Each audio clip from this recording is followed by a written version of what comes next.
حضرت ام ہانی رضی اللہ تعالی عنہا بیان کرتی ہیں کہ رسول اللہ صلی اللہ علیہ وآلہ وسلم نے فرمایا، میری امت کبھی رسوا نہیں ہوگی جب تک کہ وہ رمضان کے مہینے کی حرمت و تعظیم کو قائم رکھے گی۔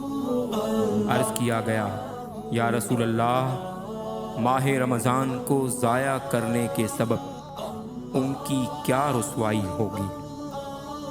آپ صلی اللہ علیہ وآلہ وسلم نے فرمایا، اس میں حرام کاموں کا ارتکاب ہونے لگے گا، لہٰذا جو اس مبارک مہینے میں زنا کرے گا یا شراب پیے گا، اللہ تعالیٰ اس پر لعنت فرمائے گا، اور آسمانوں میں موجود فرشتے بھی اس پر اسی طرح سال بھر لعنت کریں گے۔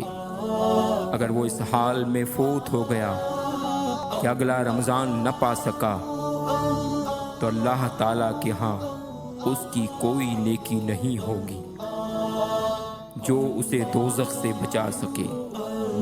لہٰذا رمضان کے مہینے میں تقوی و پرہیزگاری اختیار کرو، بے شک اس میں نیکیاں ایسے بڑھتی ہیں کہ اس کے علاوہ کسی مہینے میں نہیں بڑھتی، اسی طرح برائیاں بھی اسی تناسب سے بڑھتی ہیں۔ رمضان المبارک کی برکت سے محروم کیا گیا حقیقی محروم ہے۔